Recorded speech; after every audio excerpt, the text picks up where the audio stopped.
Yabba dabba doo! And welcome to you today, all of our wonderful listeners out there. We're so glad you joined us. Today's a special day because we are going to really ratchet up talking more about romance.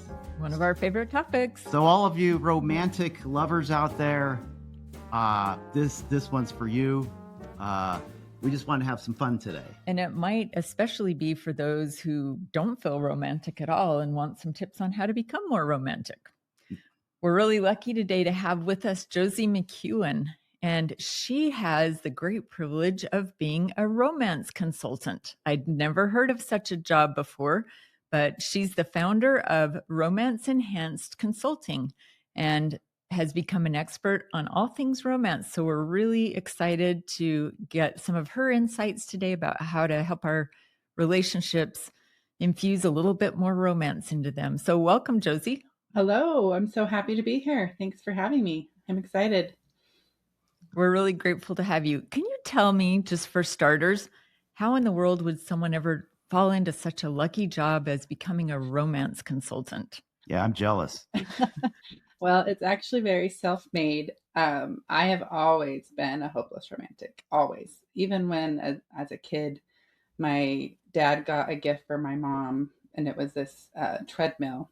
And so he set it up, and he was really excited. And I'm like, oh, Dad, we could do so much better.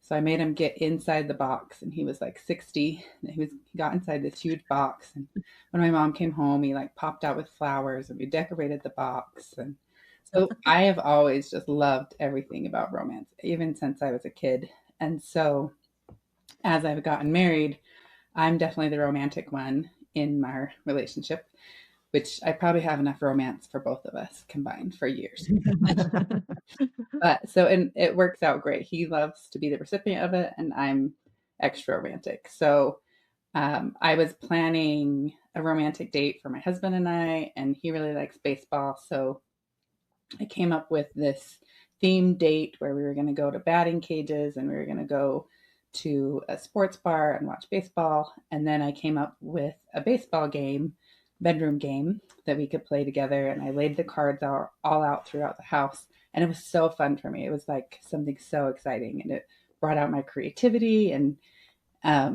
so we did this date. And then afterwards, he's like, man, you should really like sell this.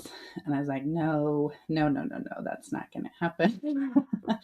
And then he also made the comment of, I wish I could pay someone like you to help me be romantic. I could never come up with romantic ideas like that. And so that's where my idea came from, because I have an overabundance of being romantic and doing romantic things. And I know it doesn't always come easy to everyone, especially my husband included as well.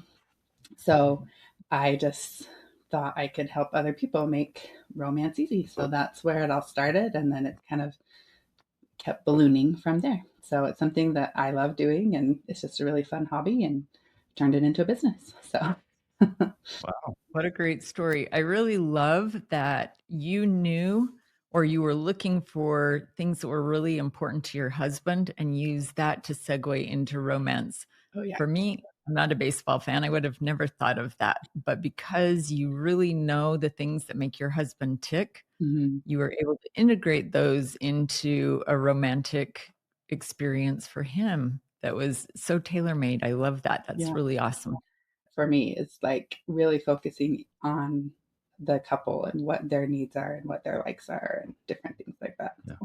Which takes knowing yourself and knowing your partner, right? It does, for sure.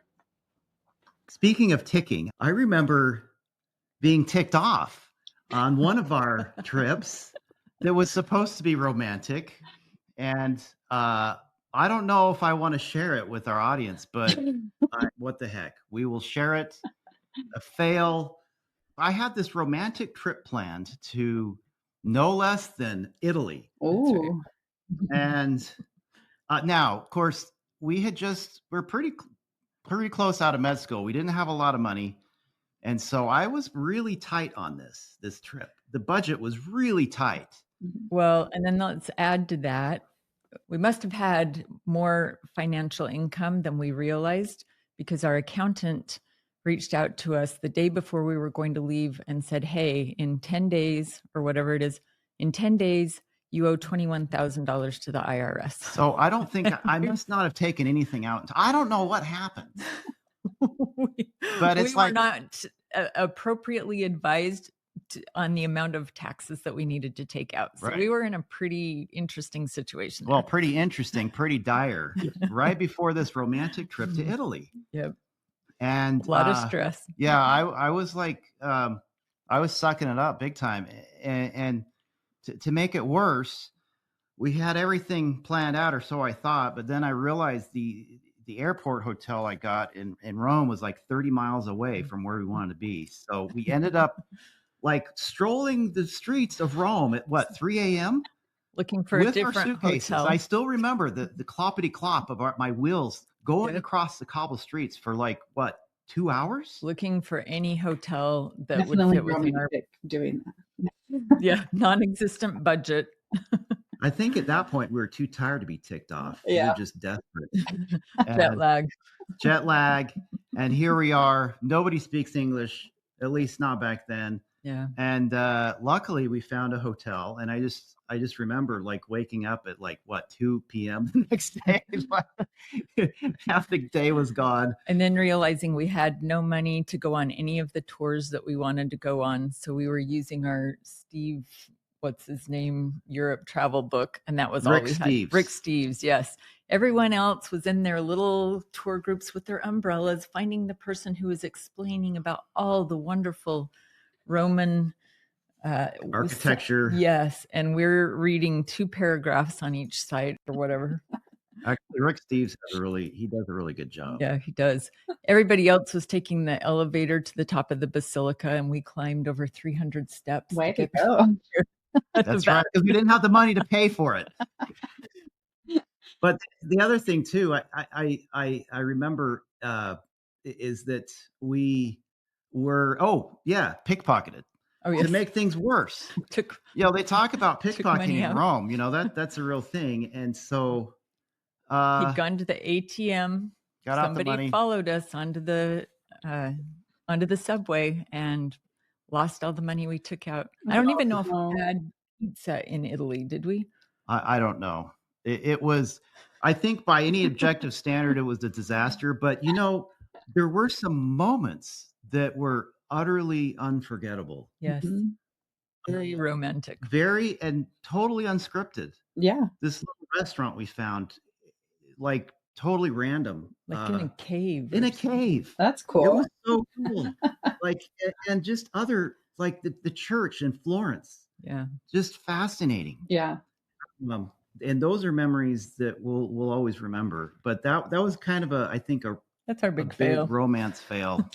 How about you, Josie? What can you give us? Everyone has those, to be honest. Like you try something and maybe it doesn't work out, but I think it's normal to normalize those. And now you can talk about it and you make these memories. Like it's still something that you connect over, But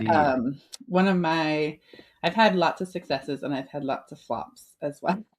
But probably more successes than flops, but we were going on a romantic getaway for my birthday. It wasn't to Italy, but we were going up to Montana and we were going to go, I'd always wanted to go to Glacier National Park.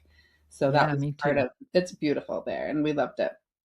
And in my searching, I had found this cute little place that had a tree house, bungalow thing that you could stay in. And I love it.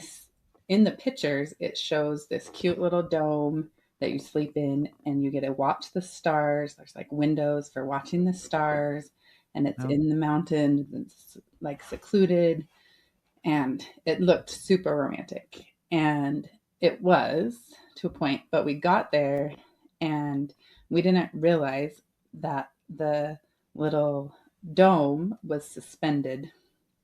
And so every time you would move, it was like you were seasick. And so I had all these high hopes of having a really romantic, intimate night together, but it really was just like don't move. So,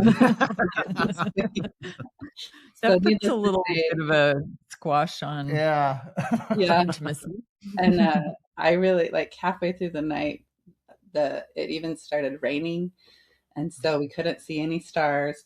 And then it started leaking inside as well. Oh no. And we were trying not to get seasick and have it move. And so we really didn't get very much sleep that night. And so that was chalked up to one of those flops that looked really cool, but in return wasn't actually as cool as I thought it was going to be. I hope you left something in the reviews that told about it being suspended. I did. And I even was, they're just a small company trying to do things. And they had some cabins below, and we did look at those cabins. So I left a nice review about the cabins and stuff. But I did say that even though it looks really cool, the treehouse thing, it's very hard to sleep in. So my understanding is that your job is to help people like us not have these romantic fails. Is that right? Yes, I can try. I can't always guarantee that there's things that won't happen, but for sure, I have a lot of experience, a lot of different things to help people. And I probably focus a lot on people who think that they're not the romantic type, and helping them Okay. see that romance can be easy. Like, it doesn't have to be time consuming. It doesn't have to be super expensive. It doesn't have to be something unobtainable or this huge event, that it can be easy and accomplishable. So that's one of my goals as well. And to help people pull off amazing romantic events as well. So for starters, then let's talk to the people who maybe romance is a little bit of a struggle for. Can you give some ideas? Some just basic tips for those who are either not feeling like they're romantic or they want to be, but they're not sure what to do? Yeah, for sure. So one thing that I always start with is that I really believe that anyone can be romantic, even if you describe yourself as not being romantic or it's just not up your alley. And because to me, romance is something that you do for your sweetheart. You're intentionally trying to think of things for your sweetheart. What do they like? What kind of things are they going to enjoy? And I always bring up about how when a couple is dating, what did you do to woo your sweetheart? There must have been something. Did you get flowers? Did you write notes? Did you call them and tell them you miss them? Like, there were things that we all did in that dating process to help woo and impress and think about our sweetheart. So that's what I like to go back to. Are you doing those same things now? Are you thinking of your sweetheart throughout the day? Are you thinking how you can show love to your sweetheart throughout the day? What can you do to, and I always like to tell people to start out with an ongoing list on their phone. And this list can be all inclusive. It can include anything and everything. From you go out to eat and you have like a chocolate pie at a restaurant and they just love this chocolate pie. So you make a note in your phone, chocolate pie from whatever restaurant is one of their favorites.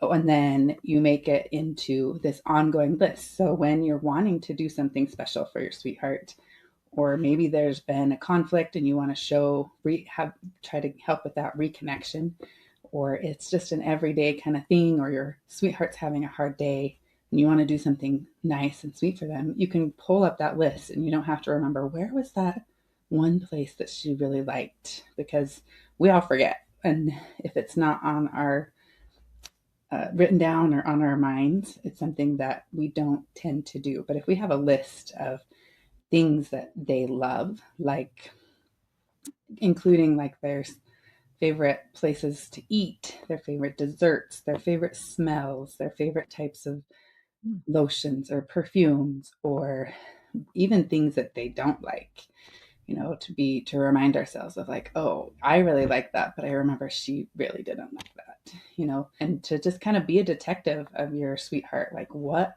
is it that makes them tick? And so then when you want to do something, you have a ready-made list of like, oh yeah, she said that one time that she would really love to go horseback riding on the beach. Maybe I'm going to surprise her on our next vacation and book that.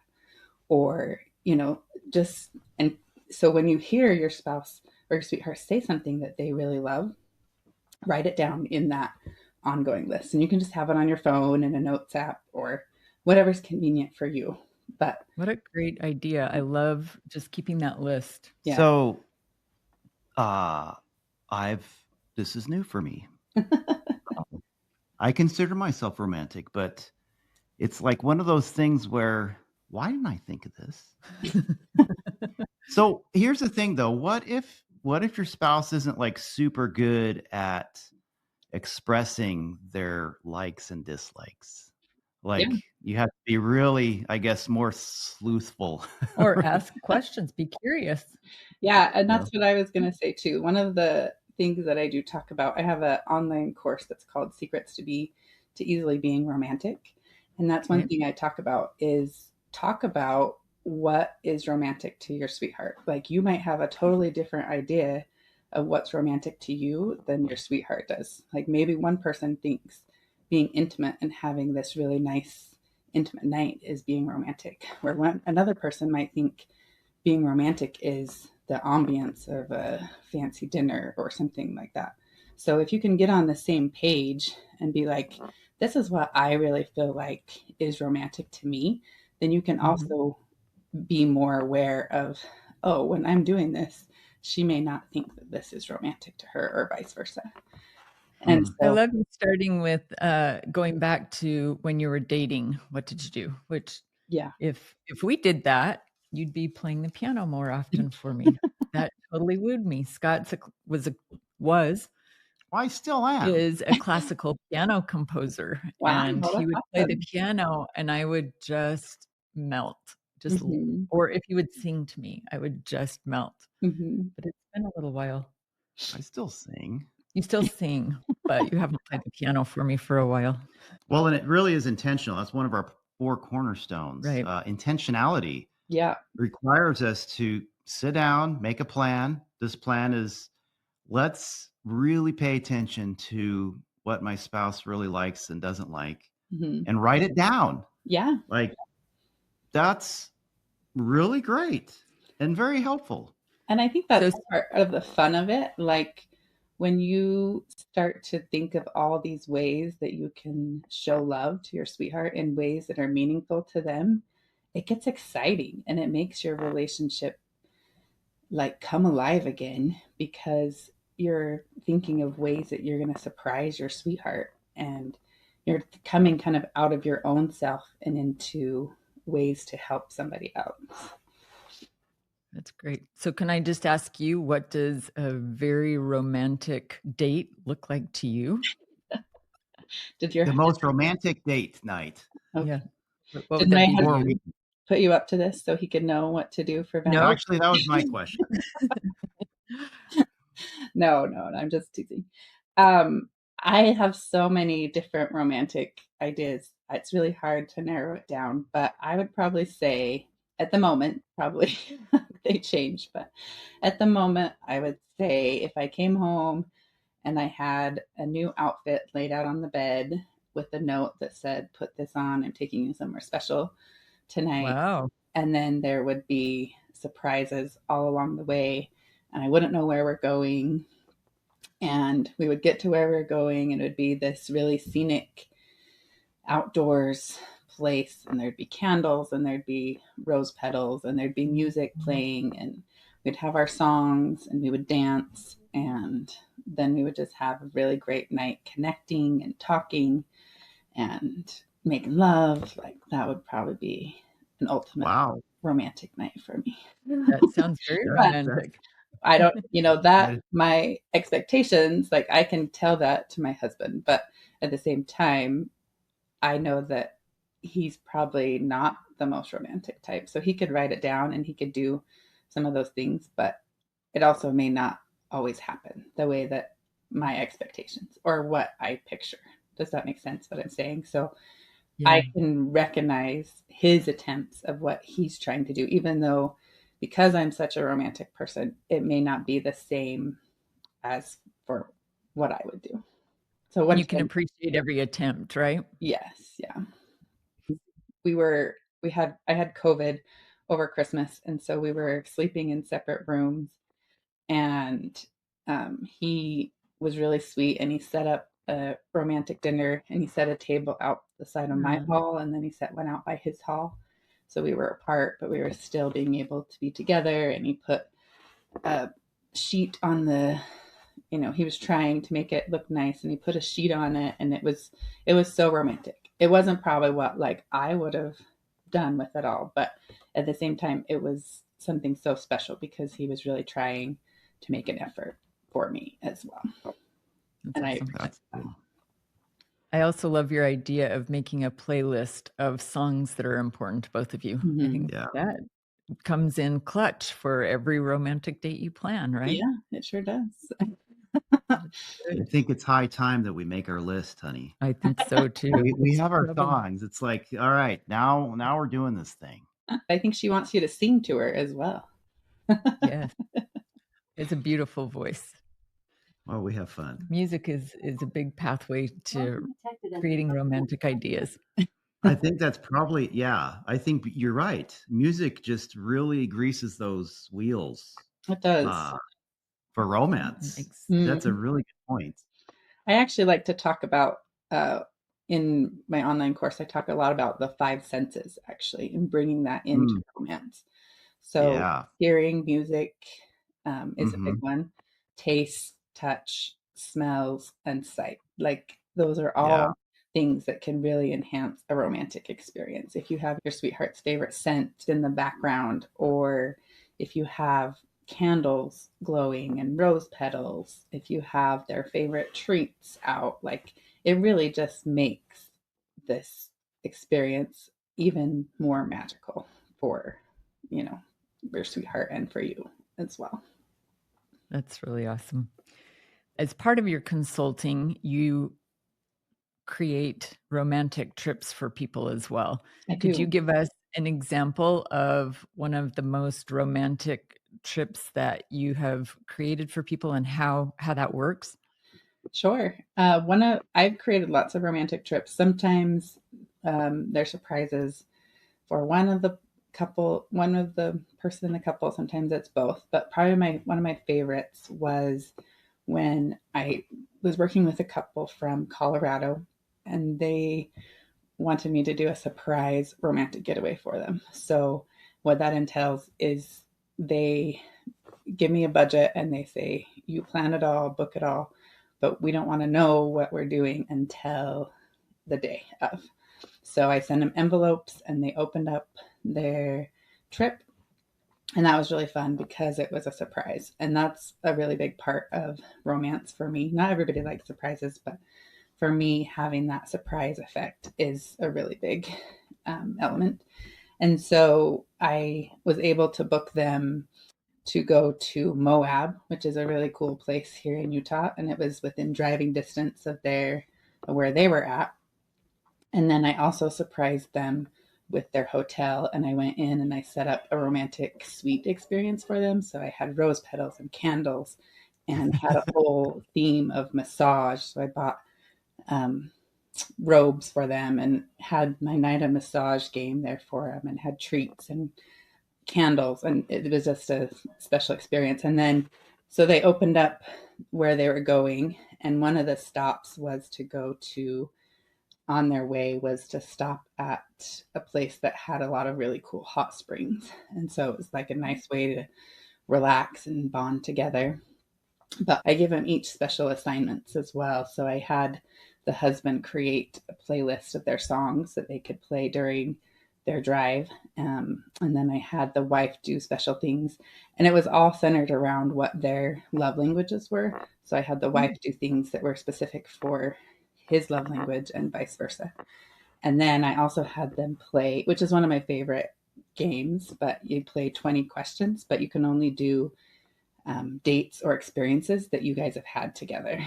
And so it's really fun to be able to try to guess what your sweetheart's thinking about. And you go through all these different romantic experiences and dates and things that you guys have had. It's just a really great way to reconnect and reminisce about your love and the time that you guys have had together as well.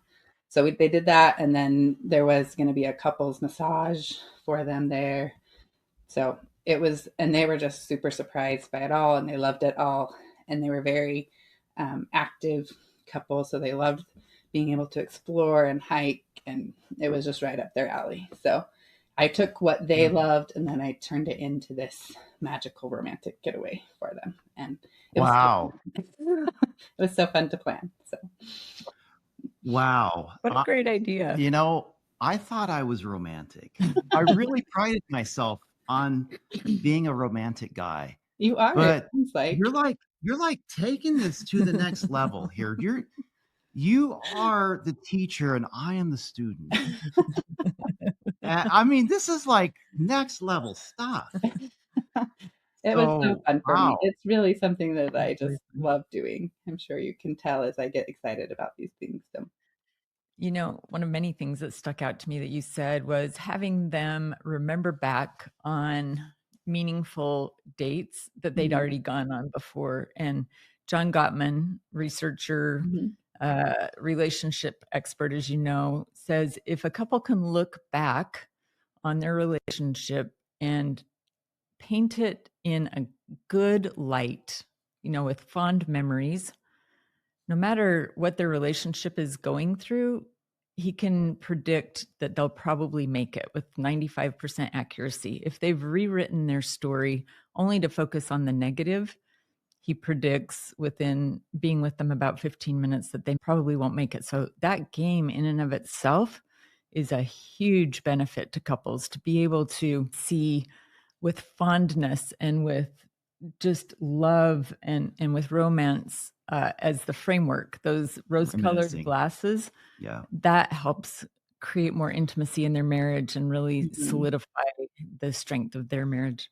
Our favorite games, and we've even played it like when our kids are in the back seat busy on their devices or something, and it's kind of like sometimes you're talking about like intimate experiences in this game, and so sometimes you have to be a little like, it's kind of fun to be like try and describe it in a way that your spouse knows about it, but maybe nobody else knows what you're talking about. We don't have to worry about that anymore. So our kids are gone now.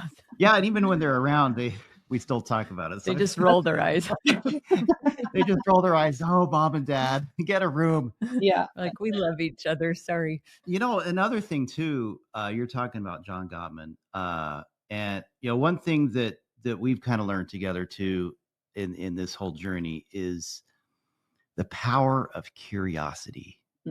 Yes. Like you talked about, what did you do when you were wooing your spouse? Well, okay. Without curiosity, that wooing gets up and is gone, and it's nowhere. And so looking at our spouse as somebody who's this mysterious person that I don't know. Yeah. As soon as I say I know my spouse, that romance is gone. But if I'm constantly curious, like really wanting to figure out what my spouse is like, and I think it probably came easy to me, and here's why. I'm probably different from a lot of guys. And one of the reasons, in high school, I was a nerd and I was an airhead. And those two things don't go well in high school. And so, in fact, I think I was voted biggest airhead in my class. And I think you would agree when you yes. But here's I'm not much of an airhead now, by the way. Right. But I think part of that airheadedness as a youth, I was just curious about the world around me. I want to see how things worked. And so I always had that kind of a questioning look on my face. Like, I don't really know things. I want to find out. And so that's been my journey in this marriage is as soon as I think I know my wife, then that romance is dying.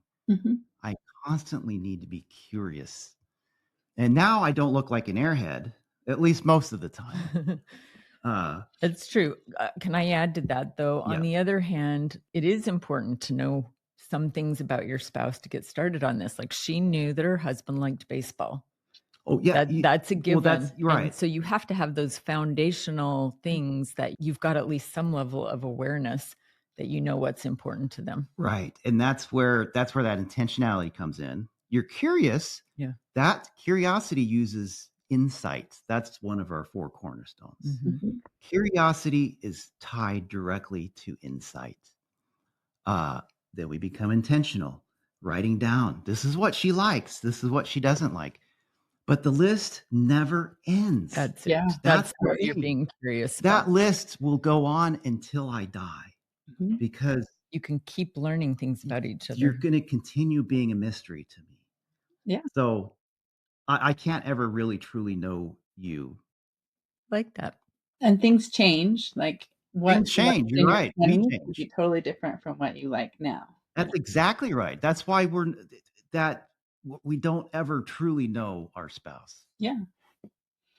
And I think it's So so important to realize that life gets really busy, especially as a married couple with young kids or empty nesters. Like life just gets in the way. And how easy is it for us to just kind of become roommates and not have that curiosity about each other and just kind of do the mundane kind of things that we usually do. But when we start to be curious, when we start to be intentional, and we start to think of ways, fun dates, or even just like a simple love note on the pillow, I love how is that. this going to help our relationship? You're kind of bringing back that passion and that fun back into your relationship. And I think that's one of the benefits of having more romance in your relationship, even if it's just the small little things like picking up their favorite treat at the grocery store. It shows your sweetheart, I'm thinking about you and you are important to me. And that really enhances your love and your bonding and your relationship together. And I think so often we get in these ruts and these habits where we kind of stop doing that. We probably tell each other we love each other, but are we doing the things that are showing that same love that we have? And that's easy to get in those times of not doing that. I will say that is probably life for everyone. Yeah. Like even the most romantic person in the world, they're going to have these moments, and that's okay. Yeah. Where you're not exactly romantic. There's ebbs and flows to everything. For sure. And so one thing I have done to enhance that intimacy is I've written down, I have it as a goal that I check off, once a month, flowers for Heidi. Oh, that's sweet. Yeah. And of course the date nights, that's obligatory. We don't have to remind ourselves, but because I get busy. Yeah, And we all do. if I see it and it's a goal and I need to check it off, that's a very unromantic motive No, for a romantic act. it's very And so, practical and it gets yeah, done, and I it's think, okay. and that's totally great. And if you put it in your calendar or somewhere where a reminding app Right. or something like that, it's going to be I on your use my mind to do instead of just being like, oh yeah, I do need to be romantic. But Yeah. I use my plan. Strides app that I have all my goals. It's called Mhm. Strides. Very, very, I use it every day. So, Josie, what about those young couples or couples for whom finances are tighter? Do you have some romantic ideas for them that might replace something that other couples might get fulfillment through travel? Yeah, for sure. I love being able to have romantic dates at home. Like that is something, and that's something that I really love doing. I have romantic date night kits that I help people bring in the romance. And if their kids are asleep, they can still have a romantic night at home. But I also love being able to plan staycations for couples. And that a staycation, if people don't know, that's like you're either staying at home and making something romantic, or you're just going like an hour or two away. So you're not like going super far. And staycation can be such an amazing thing. I've planned a lot of staycations for myself and for other couples as well. And one time I planned a staycation for my husband and I. He's always wanted to go to Alaska, and I wanted to go to Alaska, and I want to see the Northern Lights. And so I found this really great, cute cabin that was about an hour and a half away. And they had a themed romantic room that had Northern Lights. And there was like this really great jetted tub. You got to sit in the tub and watch this display of the Northern Lights. And it really felt like you were in a whole different space and area. So there's a lot of different places like that you can go, or even just going, out and then coming back and creating your own space in your own home to feel like a different romantic escape. It can make such a huge difference for couples. And it's so important for couples to really get away and to spend that time and make an effort to spend that time together. It really makes a big difference in any relationship. Josie, do you have any final thoughts for us on anything else romance related that you feel like our listeners could really benefit from your wisdom in? I would just say, just like you guys promote, to just continually strive to be intentional, to do the little things, do the things that you did when you were dating, especially if you feel like your romance or your marriage is kind of dull or boring.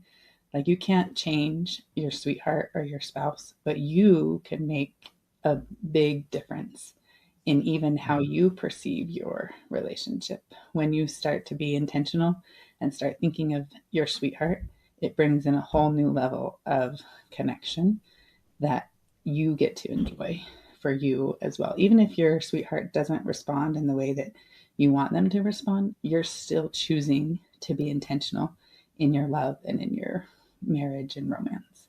And anybody can be romantic. It just comes down to, are you willing to be intentional? I love that. I love that. That's great. So Josie, if any of our listeners are wanting to look you up, see what you have to offer, how can they get a hold of you? Where can they find you? Yeah, I would love to help anybody. It's something that I love doing that brings me a lot of joy. So I get just as excited planning romantic events for other people as I do for myself. You can find me at romanceenhanced.com. So the D is after enhanced. I'm on Instagram and I'm on Facebook and LinkedIn at Romance Enhanced. I also have on Facebook a Romantic Getaways Made Easy page. You can find me there. Well, thank you so much for being with us today. This has just been really fun and given us some ideas that I think we'll probably try out too. Yeah. Thanks for being on with us. Yeah, thank you. This has been awesome. I appreciate you guys. All right, everybody. Have a great week. See you next week. You too. See you.